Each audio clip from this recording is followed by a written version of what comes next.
varume vaenda kutashishi vanga vasiri wrong. Mwari anabvira ataura navo kuti endai Nineveh. Mistake yavakaita kutakura genge rekuNineveh voti rekutashishi. Handizosha mwari dzaunotamba nadzo iwewe une pfungwa yekubudirira bhati kutamba nembavha. Handizoti bhoti rako iyi seuchitendera vekutashishi kana vekuNineveh ione jeni yako. Varume chavasafira kuenda kutashishi hakuna kuipa kana usina kutumwa kuNineveh, bhati kuzotakura vatumwa kuNineveh mubhoti rekutashishi solo.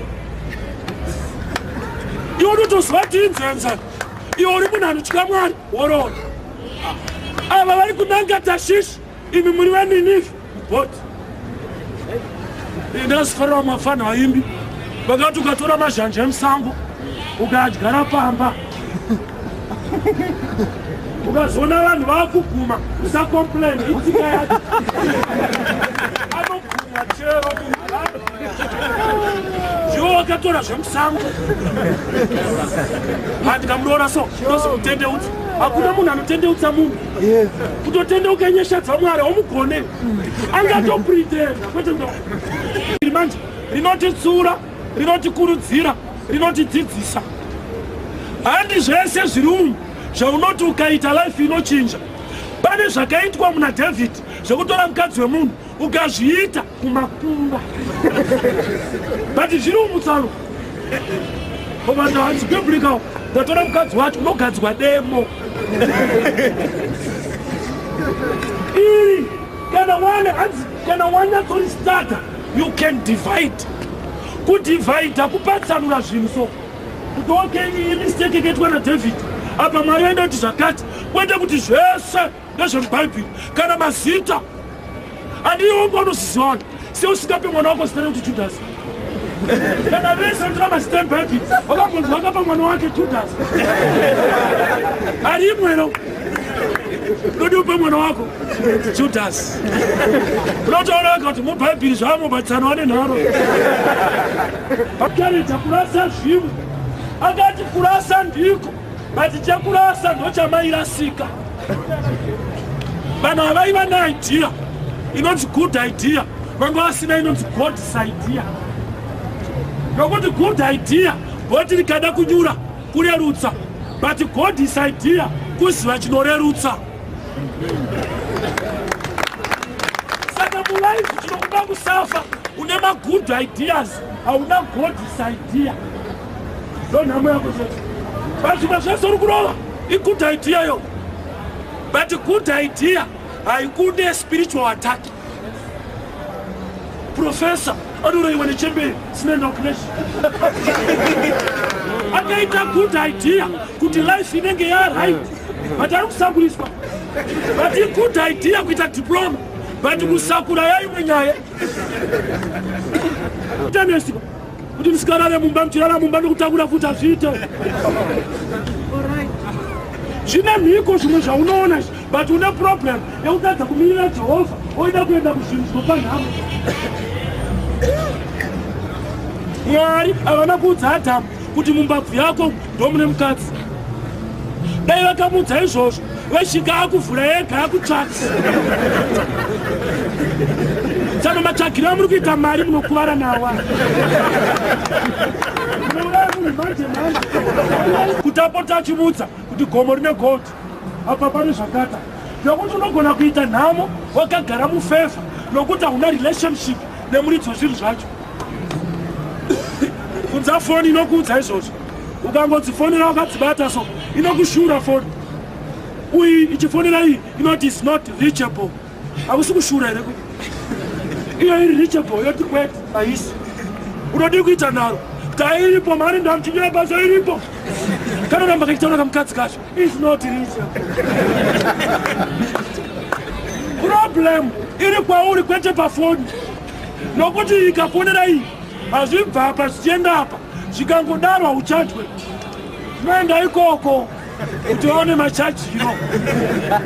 Saka iwewe ukagara pedyo nezvinhu zvakanaka hazviita automatic kuti ubudirire. Kunotowirirana naMwari wacho akazviisa nokuti ukagara pane zvakanaka usina communication naMwari is not reachable. Epo ikatanga kunetsa haina kunetsa Jona akarara yakanetsa vakasvinura vanotakura zvakarara.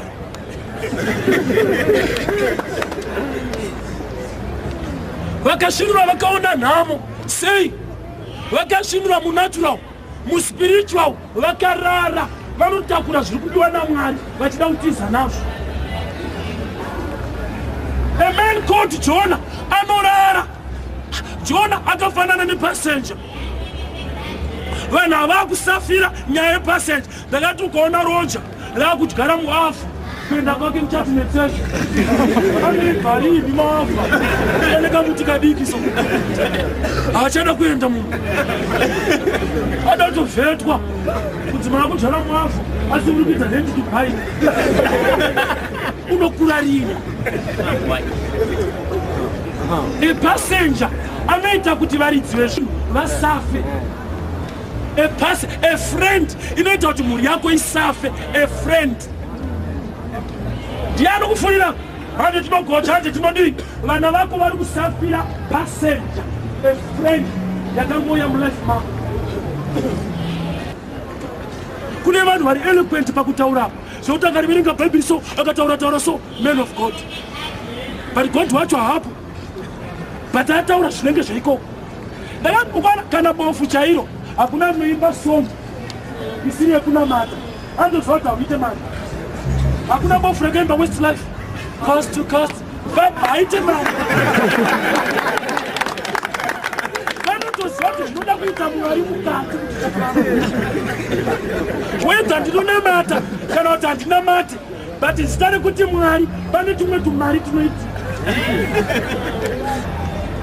Mukomana ari suppose kuenda Ninive anobhadhariswa mubhoti rekuTashishi.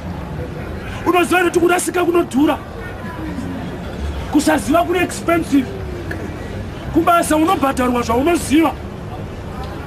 Ndo zvazviri muupenyu, zvaunoziva unobhadharwa, zvausingazive unobhadhara. Ukasaziva zvakawanda unoita murombo. Ndoimwe area yeurombo kusi kushaya mari. Ukasaziva zvakawanda imaka diamond unoida ngoda kuti uziva kuti inotengeswa mari inoshandei. Ndoda ngoda chete. Ukasaziva unonoitora ukapa vanoziva vakaita mari. Kusaziva ndo urombo, kwete kushaya mari. Lack of knowledge. Zvekuti kana muupenyu wakuda kuadvance kubudirira, developa knowledge pazvinhu zvaunoziva advance.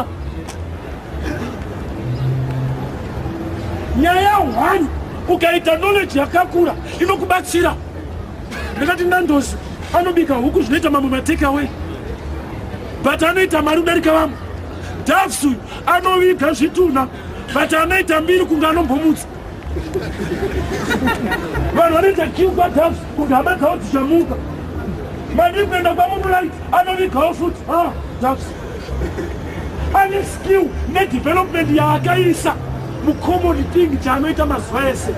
Davs anotofushirawo zvinoita vamwe, but ane knowledge yaakaisa mubusiness rake inoita kuti asimuke vachiita zvakafanana. Ndabo pamenzaniso Benjani Marwaru anoita mari nebhora. Pandauya masikati ndaona Wasu ane bhora. Wasu anopiwa ma$50, but ndo bhora rimwe chete upa Benjani makaunzi. Sei vasiyanisa kubhadhara? Uyu haatambe bhora, anotambisa bhora rake. Haisi license yekuita nyope kana uri mukristu. Tava neminana shiri dzedenga hadziri newani asi dzinokohwa. Iwo waida kuti irime ine maoko. Kana ndiyo ingava patime. Hakuna zvaJehovha zvisina basa. Ndakaudza mwana wangu auya nebhuku reMaths and wekai. Ndikati dzinondinetsa, handina kuti dzinonetsa. Ndakagona kuparidza original message. Maths dzinondinetsa kwete kuti dzinonetsa. Chiprofita chakapera, zvedeliverance zvakapera. Kokungoti takapera mazviri.